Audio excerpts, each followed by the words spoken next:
Assalamu alaikum, урматтуу КТРК Спорт телеканалынын көрөрмандары. КТРК Спорт телеканалында волейбол боюнча өлкө чемпионаты уланууда. 13-чү ирет өткөрүлүп жаткан мырзалар арасындагы командалар арасындагы өлкө чемпионаты 2-чи дивизион жогорку лиганын алкагындагы 1-чи тур 2021-жылдагы сезон жана 1-чи турдун алкагындагы кезектеги беттеш назарыңыздарга салынат. Нарын облусунан келген Теңир Тоок командасы сары кара түстө экраныңыздарда биринчи ирден болуп топту оюнга кошууну ишке ашырат. Атаандаштары мынакей ачык көк түстө кадамжай жааты жана кызыктуу беттешке күбө болобуз деген ойдобуз. Кызматыңыздарда Кубан Жумамединов. Анда эмесе алгач командалардын курамы менен тааныштырууну баштайлы. Ал ортодо алгачкы чабуул жана биринчи упайды ошентип Теңир Тоок жаат өздөрүнүн пайдасын алды. Демек, биринчи упайды алган команданын курамы төмөндөгүдөй. 7-чи катар саны менен команданын капитаны, ошол учурда команданын башкы баштыруучусу Чыңгыз Шаев экенин белгилеп өтөлү. 10-чу экраныңыздардагы Тавир Жумаев, 5-чи Айдар Болотбек уулу, 3-чү Турар Бакиров, 11-чи Акимали Кылычбеков, 2-чи Фархат Замирбеков, 9-чу Дүйшөнбек уулу, 1-чи Мунарбек Калдарбек уулу, 13-чү Бексултан Райымбеков, 6-чы Самат Талайбек уулу, 8-чи Чыңгыз Өзгөнбек уулу, 15-чи Эржан Мамбет Садыков, 17-чи Рызбек Сталбек уулу, 18-чи Алмамбет Замирбеков, 22-чи Мирбек Бердалиев. Команданын башкы баштыруучусу жогоруда белгилеп өттүк. Бул Чыңгыз Шаев 7-чи катар санында оюн алып барып жаткан оюнчу. Ал ортодо кезектеги чабуул жана 17 жаштагы Рызбек Сталбек уулу 17-чи катар сандагы оюнчу командасынын экинчи упайын алып келип берет. Жана 2-1 ошентип Теңир Тоок командасы алдыда. Ал эми кадамжай жаат болсо төмөнкүдөй курам менен бул оюнга чыккан. Акылбек Акбаров 11-чи катар саны менен, 9-чу Акылбек Нусраттилла уулу, 10-чу Омурбек Олбеков, 2-чи Нажимидин Алижан уулу, 1-чи Шумкар Авазбек уулу, 12-чи Искендер Талайбек уулу, 3-чү Бегали Абдилаким уулу, 8-чи Илгизбек Арзимат уулу, 7-чи Адлет Эркин уулу, 4-чү Нурсултан Хошимов, 5-чи Жаштек Каймиддин уулу, 14-чү Бектур Абдижалалов, 13-чү Абдурахим Бахадыр уулу, 1-чи Рахманали Мухаммедали уулу жана 6-чы Үмит Юлдашев. Кайрадан эсеп саны теңелет. Демек 2-2 кадамжай командасы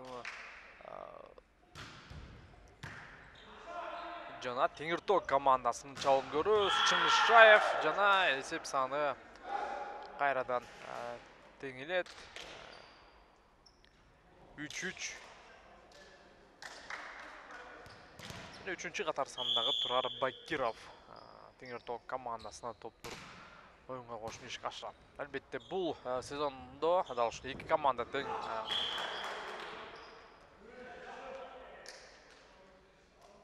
улуттук лига үчүн күч сынашууда. Албетте негизги фавориттер кадамжай командасы бул жылы чындап өзүнүн курамын күчтөп келген. Анын жыйынтыгында мына көзгө басар легионерлер да өздөрүнүн капчыгына салган. Демек 5-чи упай кадамжай командасы 5-3 ошентип 2 упай айырмачылыгында алдыга озуп чыгууда. Кадамжай жааты чыгарып берүү бар. Сокку Айдар Болотбек уулу жана ийгиликсиз аутты көздөй топ андан ары кетти. Буга чейин белгилеп өткөндөй мына Үмит Юлдашев легионер оюнчунун өзүнүн катарына кошкон. Мындан тышкары былтыр дал ушул Ош командасынын алдыга сүргөн Рахманали Мухаммедали уулу да кадамжайдын катарына кошулган. Мындан тышкары дагы бир топ оюнчулар бар. Кадамжай командасы жана өзүнүн мыкты аракеттери менен бул сезондо жогорку бир көрсөткүчтү көрсөтүп улуттук лигага жолдомо алуунун аракетин көрөт. 7-3 демек. Жада калса кадамжай командасында мына оюнчулардын саны да көп. 12 толук түрдө 2020-жылдагы чемпионатта эсиңизде болсо курамы толук толбой бир 7 оюнчу жада калса алмашуудагы оюнчулар жок дагы беттештерге чыккан болчу. Жана бул ирет чындап күчтөнгөн кадамжай жааты. Жана бекеринен алгачкы 3 оюнда жеңишке жетпеген. Ал эми Теңир Тоок жааты билебиз, былтыркы сезондо жогорку лигада 3-чү орунду ээлеген. анын жыйынтыгында быйылдагы негизги фаворит, бирок азырынча 3 беттештин экөөсүн жеңишке жетти. Алгачкы беттеште токтолго жеңилип калган. Дагы да болсо ийгиликсиз, бирок ошентсе дагы топ аягына чейин жерге түшкөн жок. Тавир Жумаев топту сактады. Чыңгыз Шаевдин сокусун көрөбүз жана либеро оюнчу топту ийгиликсиз түрдө кабыл алды. Бул Өмүрбек Холбеков. Өмүрбек Холбеков бир аз ийгиликсиз топту кабыл алууда.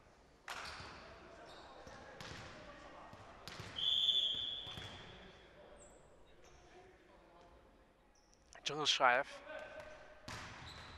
жакшы. Андан ары чабуулга барат. Топ сакталышы керек. Жана топту атаандаштарын өткөрдү. Кадамжы Жааты чабуулга барат. Узатылган сокку жана кайрадан упай Кадамжы Жаатында кетмекчи. Бул эле Такылбек Нусратилла уулу ийгиликтүү сокку жасай алды. Мынакей биз белгилеп өткөн Үмүт Юлдашев команданы мына күчтөгөнү келген дагы бир оюнчу Үмүт Юлдашев.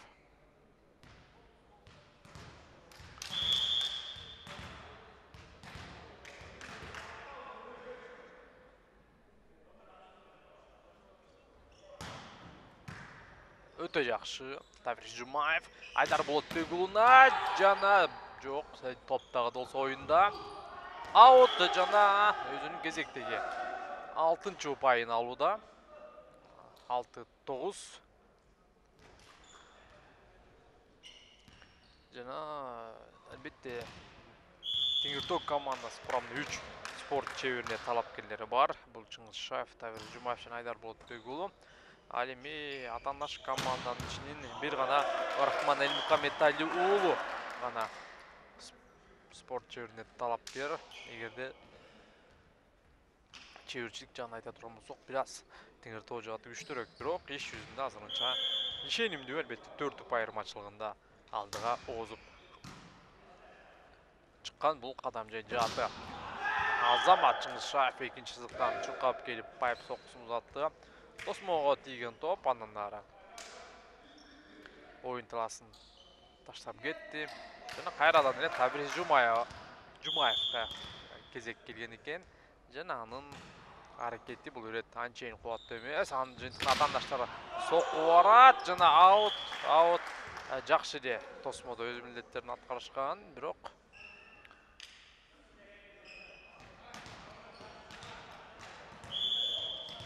оюн таласынын сырткы бөлүгүнө түшүп калды. Жаман эмес. Сокку бар жана оюн таласына түштү. Азамат борбордук бөлүктөн сокку узаган. Бул Турар Бакиров. Биринчи разряд. Жана 8-11. 8-11. Жок, бул жерде сокку узатууга мүмкүнчүлүк болбой калды. Жана жыйынтыгында Рахманали бул катага жол берди. Бош аймакты издеген, бирок бош аймакта албетте оюн таласын сырткы бөлүгүнөн издеген экен бул ирет. Дагы бир Теңирток командасынын лидерин айланып бара жатат деген алыспыз, бирок команданын чыныгы бир көзгө басар оюнчуларынан бири 17 жаштагы Рысбек Сталбек уулу. Мына эсеп саны 1 упайга чейин кыскартып жетишти. Мына ушундай эсеп саны 10-11 демек. Жана Рысбек Сталбек уулу сокку бар. Атаандаштары топту кабыл алды. Анан Рахманали жана 12-11. Рахманали Мукамметали уулу. Албетте Ош командасынын капитаны буга чейинки сезондо. Бирок эми Ош командасы дээрлик бардык оюнчулары жаңыдан жаш 14-15 жаштагы оюнчулар ойноп жүрөт Ош шаарында. Ал ортодо Рахманали катага жол берди. 11-чи упай демек 11-12.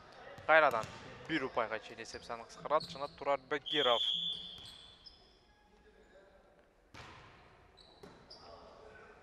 Чоң күч менен гана топту өзүнүн карамагында сактады, бирок андан нары Юлдашев. Үмүт Юлдашев кооттуу соккуну узатууга жетишти. Бул жерде Тавир Жумаев жаңылмасам топтун бизин кайтарууга үлгүрбөй калды. 13-11 демек. 13-11 жана топту оюнга кошо турган оюнчу бул Нурсултан Хошимов. Соққу бар. Чыңгызшаев жана кайрадан бир упайга чейин эсеп санын кыскарат. 12-13. Айдар Болотбек уулу бул партиянын жүрүшүндө же тактайкында бул беттештин жүрүшүндөгү экинчи ирет гана топто оюнга кошуу аракетин жасайт жана экинчи ирет катаа жол берет.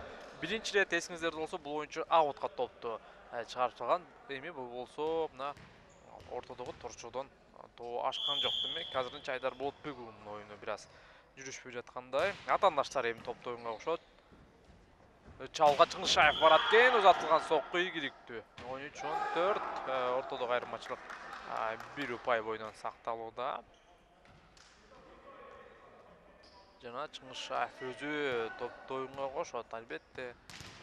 Чыңгызшаев экинчи сезон катары менен жогорку лигада гана оюн жүргүзүүдө. Эми ал негизги максат албетте улуттук лиганы гана көздөп жаткан түшүнүктүү. Борбордук бөлүктөн сокку Үмүт Юлдашев Досмону жарып өттү. Жана кайрадан 2 упай айырмачылыкты калдына келтирди. 15-13. Жана Үмүт Юлдашев албетте аталган оюнчу бигеринен өз курамында кошо алган эмес. Жана анын аракетин байкап туралы Үмүт Юлдашев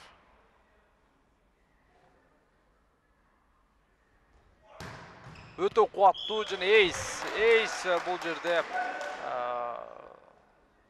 топту тосуунун ордуна бир аз жалтанып өткөрүп жүргөн Фархат Замирбеков мүмкүн албетте сыртка түшөт деген ойлор болгон. Эми ортодогу айырмачылык улам өнүктүрүү өстүрүүнүн аракетин көрөт Юлдашев. Жана бул ирет өтө эле аша чаап кетти, өтө эле өзүнүн ишин мартып алды. Буга чейинкидей эле соккуну жасайын деген жакшы ниети бар болчу, бирок ниети ишке ашкан жок. Жана Фархат Замирбеков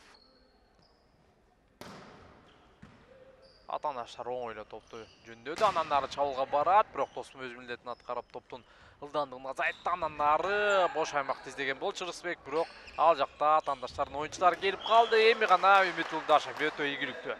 Эки оюнчу Досмонду курууга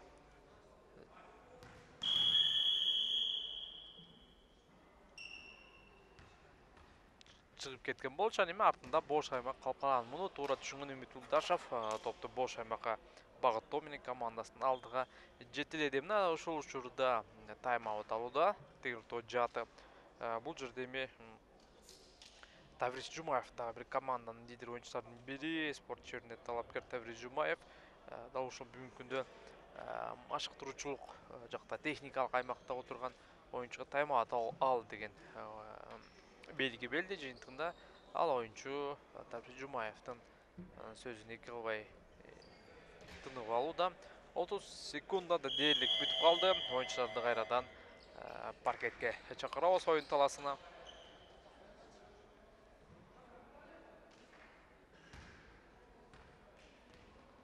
Жана бүгүнкү күндө дал ушул 8 катар сандагы Чыңгыз Өзгөнбек уулу бир аз машыктыруучулук милдетти аткарып жаткан. Буга чейин Чыңгыз Өзгөнбек уулу мына кечеги күnkү беттеште оюн таласына чыккан болчу. Рысбек Сталбек уулу атаандаштары топту өткөрүп берген соң бул оюнчу топту командасына сактай алган жок. Демек эйс жасады. Najmiddin Алижан уулу бул ирет ийгиликсиз сөйдөгөн анын аракети аутты көздөй бет алды. Топ 15-18. Эгерде ушул жерден Теңиртоо жааты азыр эсепти кармаган анда биринчи партияда жеңишти атаандаштарынан алып өздөрүнүн пайдасын чечүү өтө оорго турат. Ушул жерден кармаш керек. Эгерде албетте биринчи партияда жеңем деген ойлор болсо, борбордук бөлүктөн жана Айдар Болотбек уулу оюн таласына түшкөн экен. Демек бир аз так линиянын жанына түштү топ. 16-18 дагы да болсо кармашы керек эсеп саны Теңиртоо жааты. Ал эми Кадамжай эмне кылат? Кадамжай тескеринче ушул жерде атаандаштарынан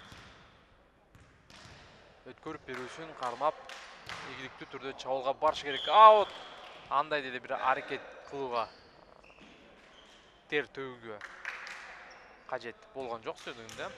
Таврис Жумаев өзү эле бир упайды атаандаштарына берип койду.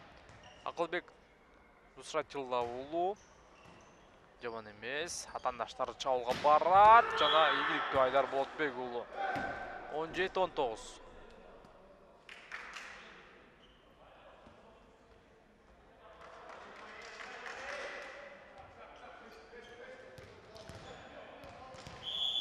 Ержан жок, бул жерде Рыспек Сталбек уулу.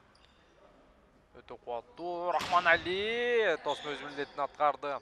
Чыгарып берүү жасайт Айдар Болотбек уулу. Дагы болсо либер оюнчулар топты өздөрүнүн пайдасына сактап калууда. Ойношу керек. Чабуулга барат Рахманали Азамат бош аймакта болуп калды. Бул жерде эми бир аз алдыраак оюн жүргүзсө Рыспек Сталбек уулу командасын сактамак, бирок андай аракетке барган жок. Демек 20-17. 20-17 жана эсеп саны өздөрүнүн пайдасына Кадамжай Жааты уламдан улам үрчүтүп өнүктүрүп бара жаткан чагы. Ойнош керек. Дагы болсо топ оюнда акыр айгына чейин күрөш жүргүзгөн, бирок эми гана калышкырын жаңыртып топко 3 жолдон көбүрөөк тийип кеткендигин билдиришти. Мына ушул учурда эсеп саны 18-20 болгон учурда тайм-аут алууда. Тайм-аутту бул ирет Кадамжай башкаруучусу Ташбаев алууда.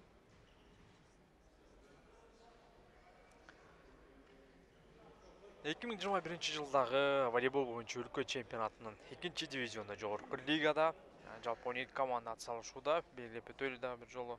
Жана 12 команда албетте 2 тайпага бөлүнгөн. Бул тиешелүү түрдө 6-6дан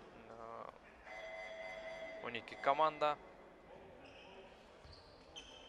Жана биз көрүп жаткан командалар А тайпасында жайгашкан.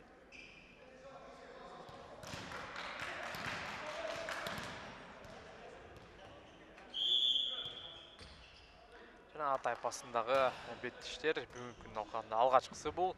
Мындан кийинки оюндарда дагы бул тайпанын башка өкүлдөрү беттеши өткөрөт. Ал ортодогу айырмачылыкты кайрадан Кадамжай Жааты өздөрүнүн пайдасына жазууда.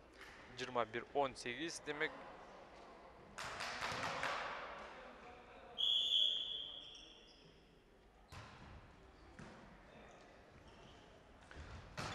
Чабуулга барат Чыңгызшаев Азамат. Чыңгызшаевдин өтө кубаттуу соккулары бар экендигин жакшы билебиз. Мунун натыйжасында эми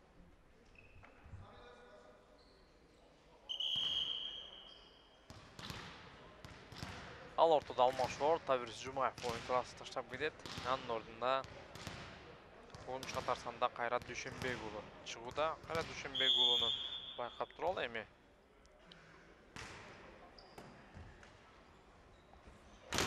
Командасына пайда алып келип бере алабы. Чыңгызшаев көтөрүп берүүнү жасайт. Узатылган сокку. Тосмой эми Чыңгызшаев өзү чабуулга барат жана ишенимдүү сокку, ийгиликтүү сокку. 20-21. Демек, бир упайга чейин эсеп санын кыскартты. Демек, Айдар Болотбек уулу. Эми Айдар Болотбек уулу өзүнүн күчүн сынамакчы.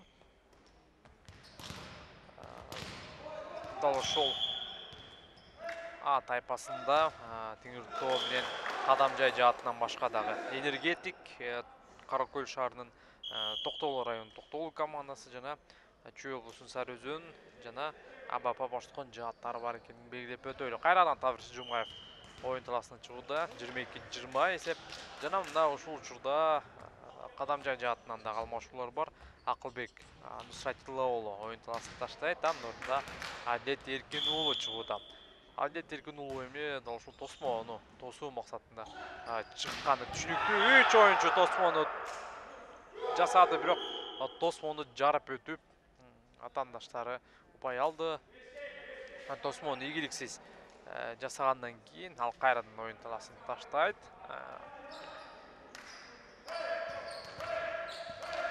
Чыңгызшаев өтө бир маанилүү учур оюндун. Үмүт Гүлдашев узатылган сокку. Demek koluna tiyip ketті. Бұл жерде Рысбек Салбекұлының қолына тиіп кеткен. Мындан улам ұпай атандаштарына жазылады. 23-21 Үміт Үлдашев. Азыр бұл ойыншының тоғын өзінің пайдасына алып қалу біраз орчылықты жаратыш мүмкін. Андықтан мына Чыңгызшаев тайм-аут алуда өзі келіп. Бұға чейін белгілеп өткенде бүгін 4-ші күн 1-ші турдың алқағында жана бұл турда Теңіртау менен Кадамжайдан башка дагы 2 ойын болот. Албетте Ата тайпасынан энергетик командасы Токтогул менен кездешсе, Сарыөзөн Бапа Барскон менен жеңиште талашмакчы. Кадамжай ийгиликтүү буга чейин ойундарда Токтогулду жеңип алды. Ага чейин энергетикти жеңип алган. Жана биринчи ойунда Бапа Барсконду жеңген. Өтө ийгиликтүү. Эгерде бүгүн жеңишке жете турган болсо, андай ишенимдүү түрдө биринчи турда өзүнүн мыктылыгын көрсөтсек болот. Сөйдүндө кийинки oyunda Кадамжай Сарыөзөн менен кезгелет. Сарыөзөн да оңой эмес, албетте күчтүү алар дагы. Ал эми Теңиртөө үчүн бүгүн жеңилсе, анда алар бул сезондун фавориттери эмес, болгондо орто загар командаларынан болуп калат. Андыктан топ үчүн күрөш жүргүзүшү керек упай үчүн тактап айтканда. Дагы да болсо топ талашта Тавир Жумаев Чыңгызшаевке пас чыгарат. Топ дагы да болсо oyunda болчу, бирок эми гана упай Нарын жаатына жазылмакчы. Нарын облусунан келген команда ошентип кайрадан эсеп санын кыскартат. Жана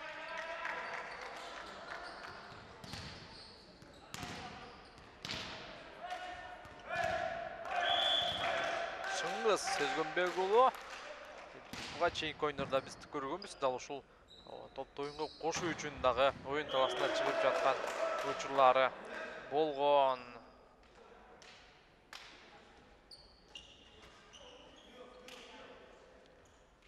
Set point 24-22. Жана биринчи партияда жеңишке жетүүгө өтө жакын. Мына ошол учурда азыр топто оюнга кошууну экинчи катар сандагы oyuncu Najimidin Alican уулу аткарат. Najimidin жаман эмес. Жана Чыңгызшаев менен Рысбек Салбек уулунун катасы бири-бирин түшүнө алышкан жок. Жана биринчи бөлүк жыйынтыкталды 25-22.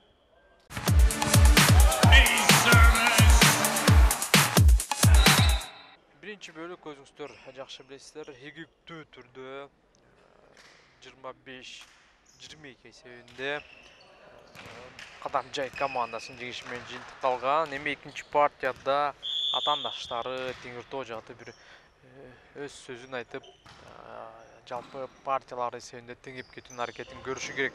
Байкап туралы алгачкы аракет жаман эмес. Дал ушул Теңиртөө командасы экинчи партияда упайды алуу менен баштады. 1-0. Теңиртөө жааты. Тавир Жумаев атаандаштары топту кабыл алды. Анан узатылган сокку Рахманали Мухаммедали уулу.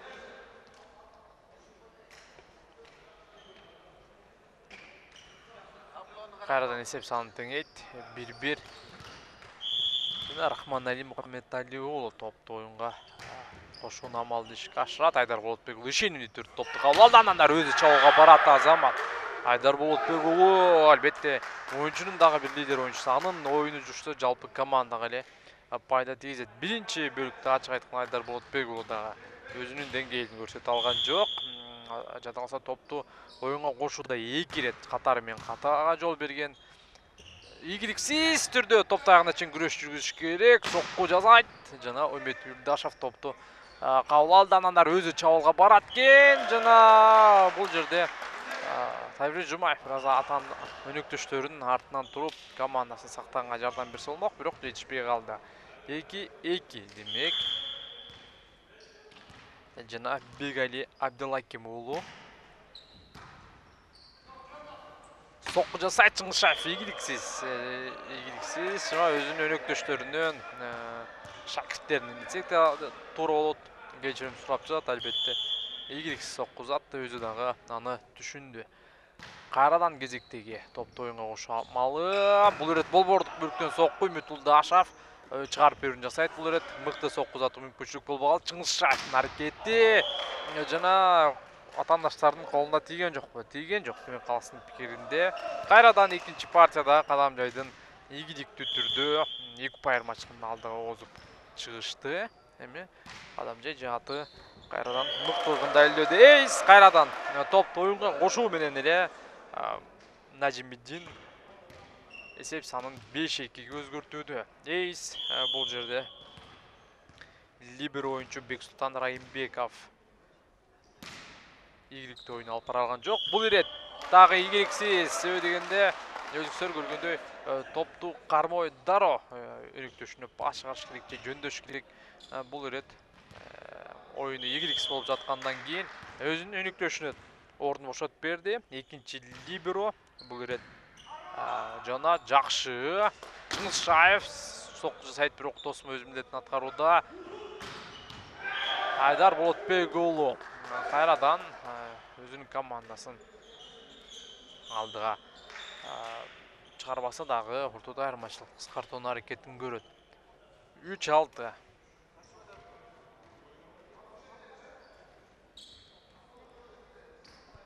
Турар Бакиров 23 жаштагы оюнчу. Атаандаштар топту жөндөдү, анан ары чабуулга барат жана ийгиликсиз. Себеби бул жерде тосмого тийген эмес, торчого тийген топ, анан ары оюн таласын таштап кеткен. 4-6.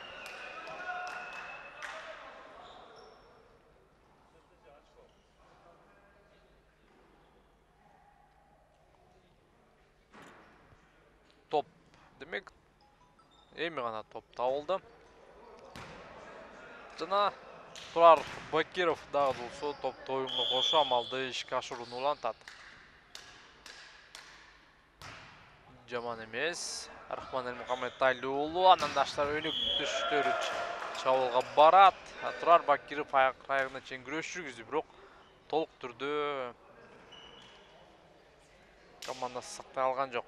Бексултан команданын экинчи либеро оюнчусу Бексултан Райымбеков жана жаман эмес. Өнүктөштөрүнө топту бас чыгарды, бирок өнүктөштөр ылайыктуу түрдө чабуул жасай алган жок. Эми гана сокку бар, Үмүтулдашев ийгиликсиз. 5-7. 5-7.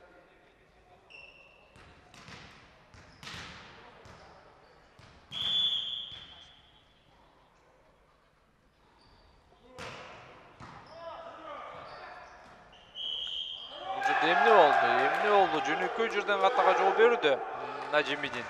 Буга чейин да ушул топту оюнга кошууну ишке ашыруу менен катары менен жалмасам 4 ұпайды командасына алып келген бул оюнчу азыр командасына ийгиликсиз оюн алып барып 1 ұпайды атаандаштарына белек берди. Өтө кубаттуу сокку. Топ ыңгайсыз түрдө чыгарылганда карабастан өтө бир кубаттуу сокку менен Үмүтулдашев эсеп санын кайрадан өздөрүнүн командасынын пайдасына чечип койду. 8-6.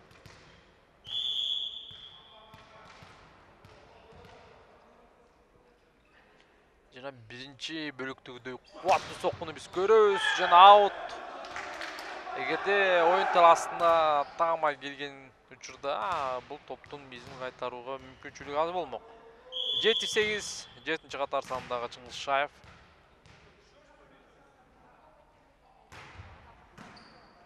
Бирок бул ирет анчалык кубаттуу соккуну жасай алган жок. Дагы болсо топ талашта жагына атаандаштарын топту өткөрдү. Эми шашып кетти. Бул жерден Акылбек Нусратилла уулу экинчи эле аракет болчу, андыктан пас берип атан өнүктөшүнө сокку uzatууга мүмкүнчүлүк түзүп берүүгө укугу бар эле. Чыңгызшаев, Рахманали, Азамат Бексултан. Чыңгызшаев, ай-ай-ай, Чыңгызшаев бул ирет экинчи сызыктан чуркап келип байып соккун узаткан. Бирок ийгиликтүү болуп чыккан жок. Бексултанды албетте мынакей белгилеп коюшубуз керек. Дал ушул биринчи катар санда Мунарбек Калдарбек уулунун аракети ийгиликсиз болуп жаткан. топту кабыл алууда. Андан соң мына Бексултандын чыгышы менен мыкты таризде оюндар жүрүүдө. Дагы да болсо топ талашта жана Рахманали Азамат дагы да болсо топту бош аймакка жөндөп командасын алдыга жетелеп жаткан чагы 18. Демек, Акылбек Нусратилла уулунун аракеттери азырынча командасына көбүрөөк упайды алып келүүгө аракетин көрүп жардам берүүдө.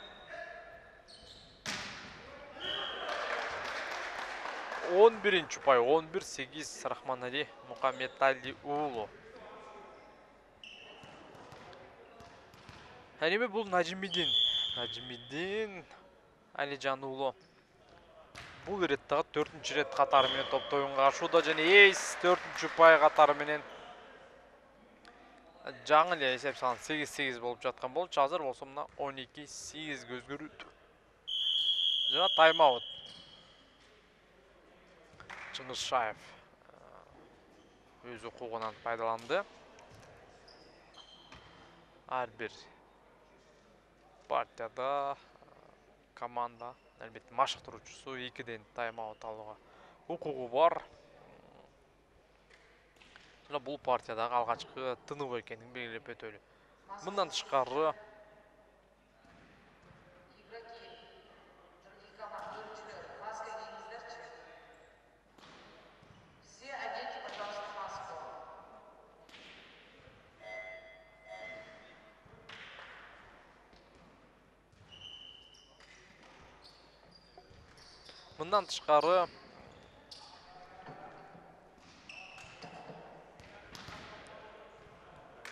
Европада, именно чоң-чоң чемпионаттарда ар бир партиянын алкагында техникалык тайм-ауттар болот. Ошол паркетти тазалап кетүү үчүн. Бирок эми Кыргызстанда андай азырынча жок. Теңир Тоо командасы чабуулда. Топту сактап калышты, бирок ийгисиз. Экинчи аракет менен азыр чабуулга чыгууга жакшы мүмкүнчүлүк бар болчу, бирок бир аз өздөрү дагы абалды туура пайдалана алышкан жок.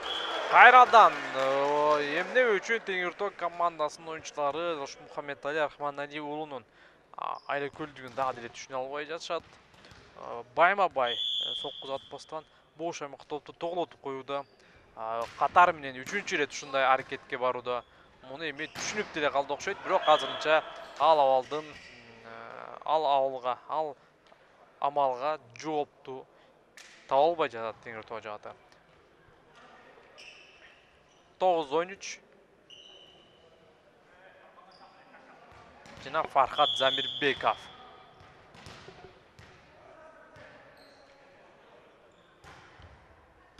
20 жаштагы Фархат Замирбековдун аракети жаман эмес. Атаандаштар экинчи сызыктан келип пайп соккуну узатат Үмүт Юлдашев. Демек, бүгүнкү күндө Теңир Тоо жааты бул беттеште дагы, бул партияда дагы өздөрүн жакшы деңгээлде көрсөтө албай жатат. Акылбек Нусратилла уулу сокку жана упай, албетте сөзүңдүн ортодо Бегалинин колуна тийип кетти. Өзүңүздөр көргөндөй 3-чү катар сандагы оюнчу. Андыктан 10-чу пайды биз Теңир Тоо командасынын капчыгына салабыз. 10-14 жана 10-чу катар сандагы Тавриз Жумаев спорт жөнүндө талапкер. Атаандаштар топту оңой эле жөндөдү. Андан ары кубаттуу сокку акырагына чейин күрөш жүргүздү Тавриз Жумаев, бирок андан ары топту өнөктөшү өздөрүнүн командасына сактай алган жок. 15-10 5 упай айырмачылыгында алдыга чыгып кетти. Азыр ушул абалда Теңир Тоо командасы эсеп теңөөнүн аракетин көрбөсө, экинчи партияда дагы жеңишке жетүү дийлик мүмкүн болбой калат. 16-чы упай демек. 16-10 жана Рахманали Мухаммедали уулу. Атылган сокку Тосмо өз милдетин аткарат. Бул ирет Тосмодо Бегали Абдулаким уулу мыкты. Бирок мыкты болгону менен топ ортодо торчодон өздөрүнүн командасынын тарапқа түшүп калган болчу. 17 жаштагы Рысбектин аталуусундагы мыкты чыгарып берүү, бирок атаандаштар андан дары чабуулга барат. Бул жерде Чыңгызшаев эмне кылган? Чыңгызшаев бул ошто атаандаштар бош аймакка топту багыттап коет го деп тосмо турган оюнчулардын артына өткөн. Аны эми ал учурда ал жерде Мухаммад Тайди болгон эмес, башка оюнчу дароо кубаттуу сокку заткан. Мунун натыйжасына тосмого деген топ дал ушул Чыңгызшаев турган аймакка келип түшкөн. Ал ушундай демек. 12-17 азыр. 12-нчи упайды Теңиртоо жаат өздөрүнүн пайдасына жазды. Турар Бакиров топту кабыл алышты. Кадам жайына борбордук бөлүккөн чабуулга чыгат. 3 тосмо, 3 кишиден турган тосмо. Бирок эч кандай бир натыйжалуу болуп чыккан жок. Азыр топто оюнга кошуш үчүн атайын ушул максатта Илгизбек Арзимат уулу оюн таласына чыгууда. Байкап туралы. Илгизбек Арзимат уулу баш турчусу Ташбаев аны топто оюнга кошуу үчүн чыгарган жана Макшык турчунун ишенимин актаган жок. Өтө мыкты, өтө кубаттуу, дагы да болсо топ талашта сокку узатышы керек. Айдар Болотбек уулу жана өтө кубаттуу. Канчалык аракет кылбасын, топтун багытын жөндөй алган жок. Өмүрбек Холбеков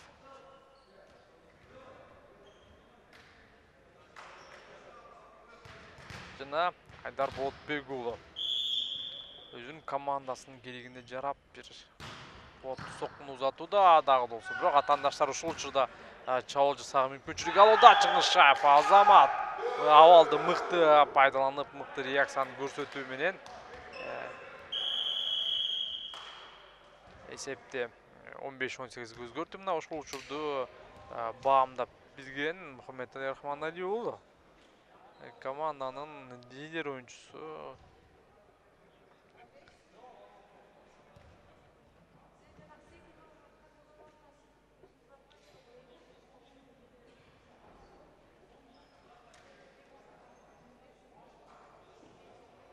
Лидер оюнчусу абал бираз атаандаштар тарапка ооп бара жатканын түшүнгөн. Мындан улам тайм-аут алууну суранды. Жана тайм-аутта азыр эч кандай деле бир машыктоочусу кеңеш айтып бир маселени көтөргөн жок. Болгону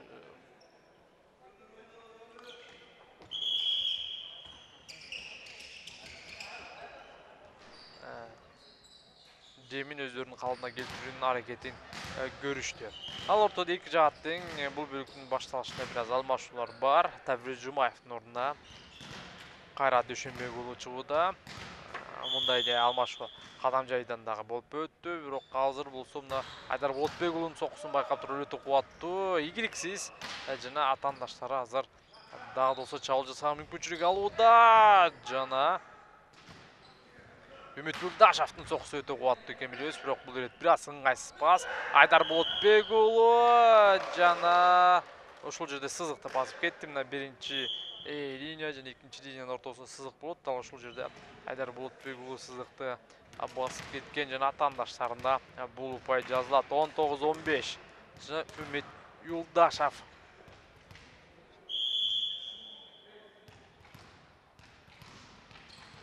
Бул оюнчу дал ушу топто оюнга кошууда көбүрөөк бир даярданып анан кийин чабуул жасайт экен. Өтө кубаттуу, бирок Рысбек Азамат андан атаандаштарынан топту алган соң Айдар Болотбек уулу өтө кубаттуу сокку жасады.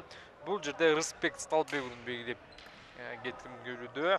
17 жаштагы Рысбек Сталбек уулу өтө керемет кубаттуу делинген топтун мизин кайтарып өнөктөшүнө бас чыгарды жана анын жыйынтыгында Айдар Болотбек уулу чабуулда мыкты болуп чыкты. Чыңгызшаев эми кезекте. Атаандаштар бираз ыңгайсыз түрдө топту кабыл алды. Үмүт Юлдашев а жерден топ торчодон өтпөй кала жаздады, бирок ошентсе дагы чабуулга барат. Топ сакталууда. Кыйын жерде дагы чабуулга барды.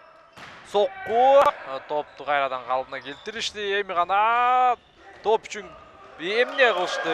3 оюнчу тең топтун багытын түшүнүп турган. 3 тең бул топко барган. Жана анын ичинде экөөсү жерге жыгылып калды.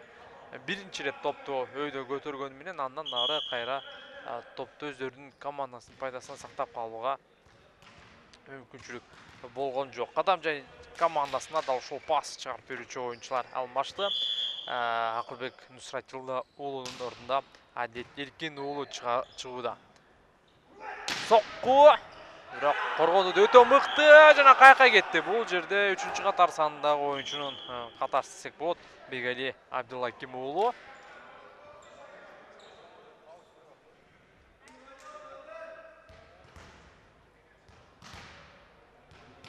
Он 17-20 демек эсеп саны.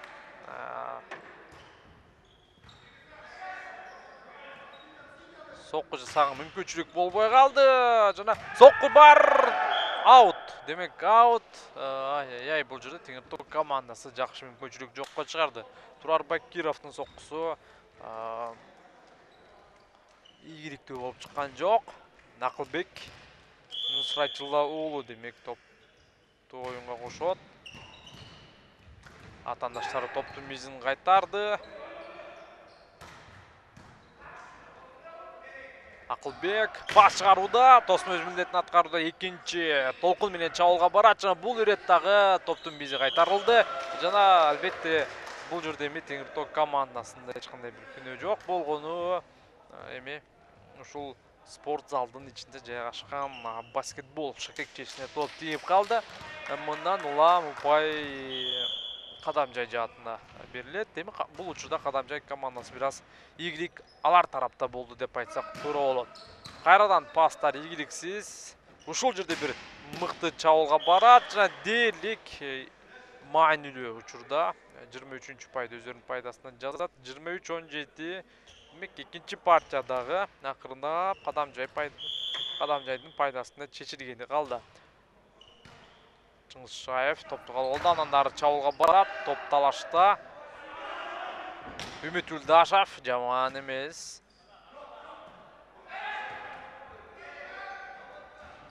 Мухаммедали Рахманали уулуга пас бир аз ыңгайсыз бийиктикте болуп калды. Чыңгызшаевдин соккусу жана ийгиликтүү оюн таласына түшкөн топ.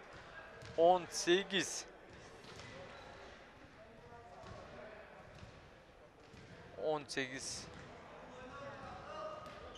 23. 5 айырмачылык ортодо. Ал эми Кадамжай жааты үчүн болгон 3-2 гана упай керек. Экинчи партияны да жеңип алууга анын биринчисин Мухаммедали Рахманали уулу жасады. Сет point демек 24-18.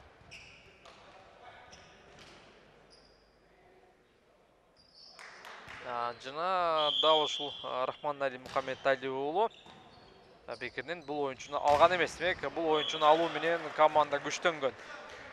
Тосмодо өтө мыкты Бегали Абдулаким уулу эсеп санын 25-18 кылып өзгөрттү. Ал эми таблодо жалпы партиялардын эсебин болсо мына 2-0 өзгөрүлдү.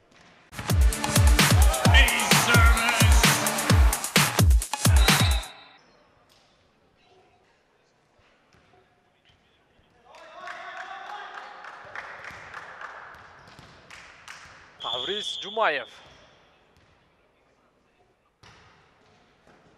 Жаман эмес. Үмүт Улдашев өтө кубаттуу сокку. Дагы да болсо либер оюнчу Мунарбек Калдарбек уулу ийгиликсиз ойун алып барууда. Мүмкүн Бексултанды алмаштырбай эле коюш керек болчу. Бирок ошентсе дагы эми мындай соктун мизин жада калса Бексултан дагы кайтарууга мүмкүнчүлүк дээрлик аз болмок. Чабуулга барат өтө кубаттуу Айдар Болотбек уулу. Демек 1-1.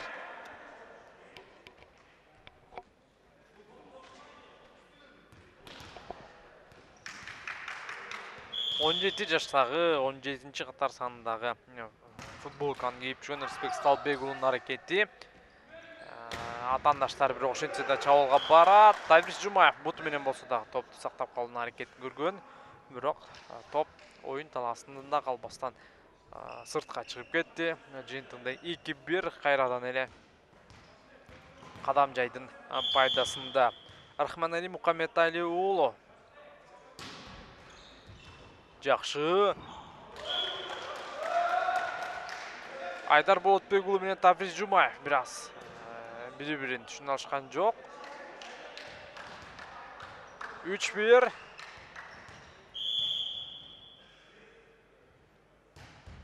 Сокку бар жана эйс Мухаммедали.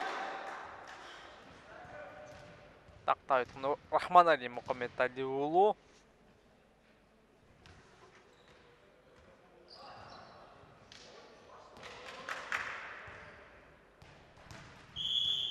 Бул партияндагы ишенимдүү түрдө өздөрүнүн пайдасына чечип баштады. Кооптуу сокку. Бирок оюн таласында сыртка чыгып кетти топ. 5-1 демек. Мухаммедали уулу эйс Азамат. Рахманали Мухаммедали уулунун оюну азыр жакшы таризде уланып жатат.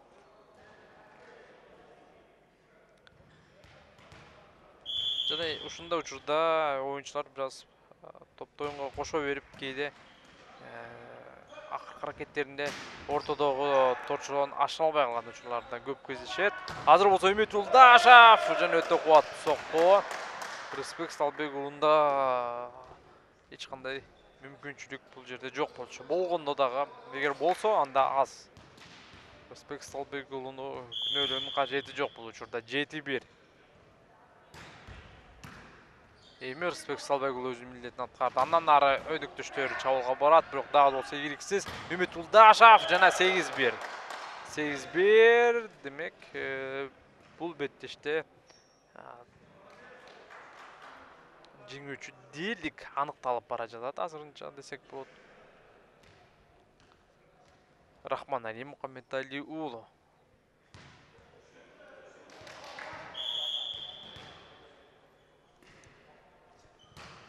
Дагы болсо кубаттуу жана эйс.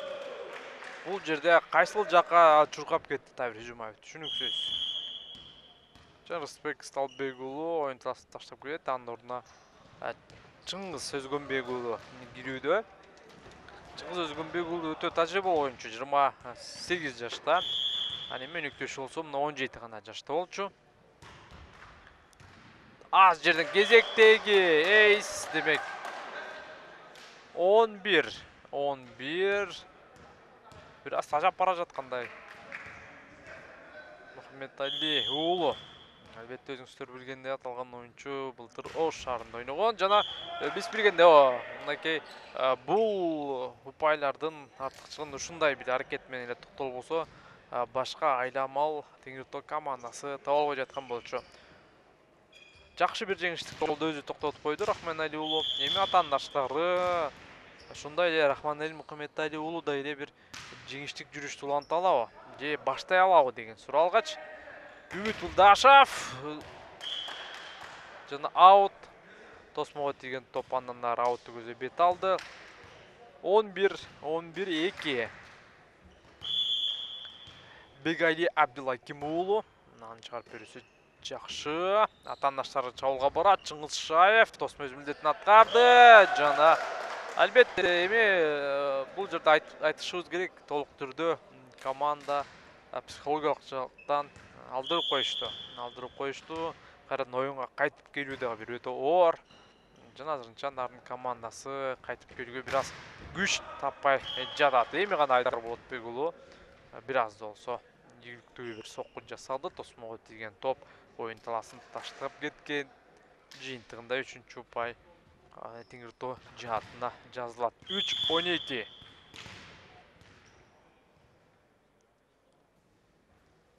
Кубаттуу сокку, бирок Рахманали жада калса коргонууда дагы мыкты экендигин биз көрүүбүз. Жана ийгиликсиз түрдө Чыңгыз Шаев бир аз өнөктөшүп пас чыгарган. Атаандаштары чабуулга барат жана кайрадан бош калган аймакка топту багыттайт. Жана Мунарбек Калдарбек уулу чындап оюну жүрүшпөй жатат. Башында эле Бексултанды калтырыш керек болчу. Бул эми Чыңгыз Шаевдин дагы бир катасы десек болот. О, мына Азамат өтө мыкты топту алып алды. Андан ары атаандаштары чабууга барат. Жана Упай Чыңгыз Шаев. Демек колуна тийген жок. Тийбептир демек. Упай дагы болсо Кадамжайдын пайдасында. Азамат Таврис Жумаев бул жерде өтө бир амал көйлүктү ишке ашырды. Бас чыгарбастан жөн гана бош аймакка топту багыттап койду.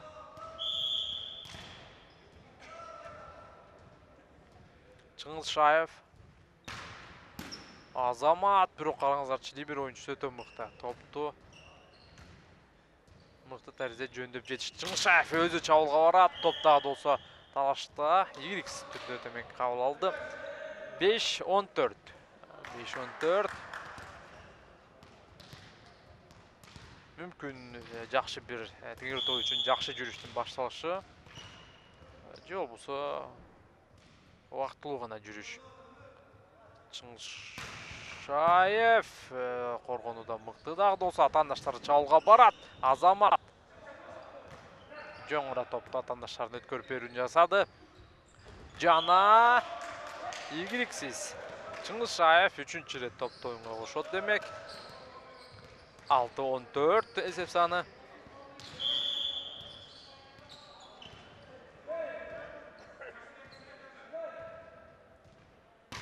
Дагы бир кубаттуу сокку, бирок топту кабыл алуу жаман эмес.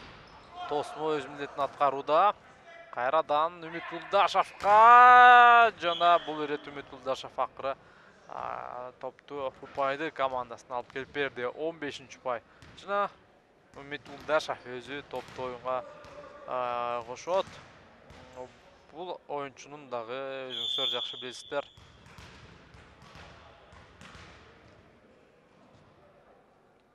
Чыңгыз Шаевтан кем калбаган кубаттуу соккуларын жасаган жана бул ирет кубаттуу, бирок сөз жок, анын аракети өтө ылдый, топ болду.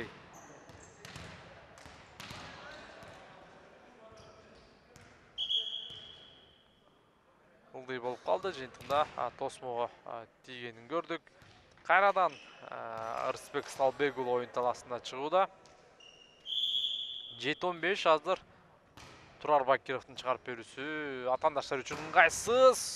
Жана чабуулга барыш керек. Ырысбек Сталбек уулу, Азамат Ырысбек Сталбек уулу. 8-15.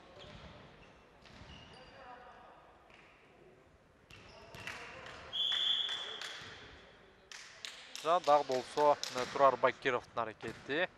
Атаандаштар азыр чабуулга барат борбордук бөлүктөн ийгиликсиз. Экинчи аракет менен Рахманали, бирок кубаттуу сокку болгон жок. Ай, бул жерде эки оюнчу бири-бирин түшүнбөй калды. Ким сокку жасады? Рахманали өтө кубаттуу сокку. 16-8 кайрадан ортодо айырмачылык 2 эселенүүдө. 16-8. 2 эсе.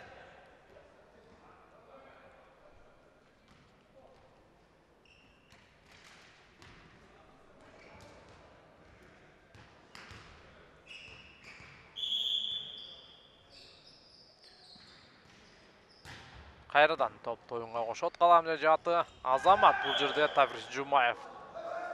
Пас чыгаруунун ордуна дароо жөн гана бош аймакка топту багыттады. 9-16. Кээ бир учурда ушундай бир амал көйлүк керек. Эсиңизде болсо буга чейин Рахманали Мухаммедали уулу да ушул экинчи партиянын жүрүшүндө ушундай аракеттери менен командасына бир чечүүчү упайларды алып келип койгон. Кубаттуу сокку. Торчого тийди демек 9-катар сандагы оюнчу кайра түшүнбөй бул бир аз. Тосмого чыгам деп торчого тийип калган колу.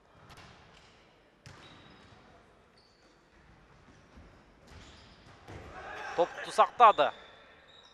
Үмүт Булдашев, Таврис Жумаев, Чыңгыз Шаев жана ийгиликтүү Чыңгыз Шаев.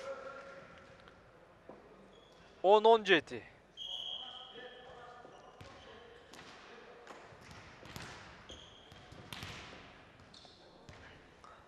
Жана 17 жаштагы оюнчунун аракетин байкайлы. Ай. Мындай учурда өтө бир керектүү учурларда атаандаштарына оңой эле бир упайды белекке берип коюп өтө оор. Андыктан ортодогу айырмачылык дагы да болсо кадам жайдын пайдасын улам өрчүп бара жатат. Узатылган сокку өтө кубаттуу. Бул ирет упайды өзүнүн пайдасына Жаштек Кыямиддин уулу жазууда. 19-10.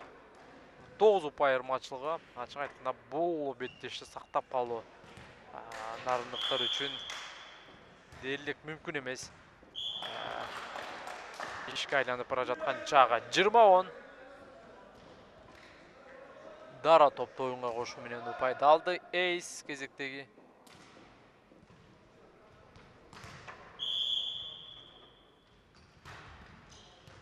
Жана дагы бир жолу эйс. Бул ирет дагы либер оюнчусу Бексултан Райымбеков бираз.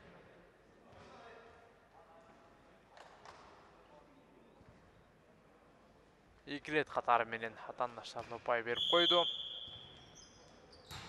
Кезектеги чыгарып берүү бул ирет Бексултан жакшы. Андан ары чабуулга барат. Шыңгылшаев 11-21. Бул эми көңүл жугатчу гана бир упай десек болот. Себебинде дагы досталар түшүнүүдө ортодогу айырмачылык 10 упай экендигин андыктан маанайларын көтөрүүгө азырынча эч бир себеп жок. Узатылган сокко ийгиликсиз 12-21.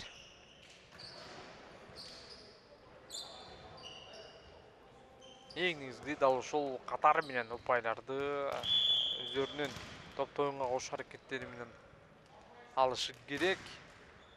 Жок, бул менен Кайрат Дүйшөнбек уулу кичинекей үмүттү дагы жокко чыгарып койду десек болот. 22-12. 3 гана упай калды. 3 упайдан кийин кадам жай жааты ишенимдүү түрдө жеңүүчү деп биз таба берсек болот. Кезектеги тосмоду өтө ийгиликтүү.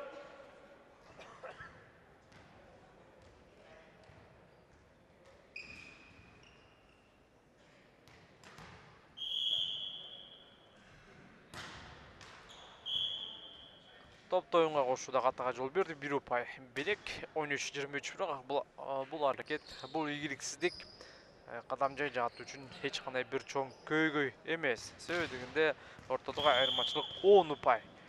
Бирок 10 упай деп ушундай бир өтө бош оюн алып баруунун деле кажети жок. Себеби дегенде 2 упайды да алуу оңойго турбай калышы мүмкүн.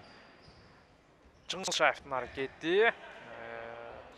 Атаандаштары чабуулга барат. Демек 24-чү упай. 24-13. Матч point.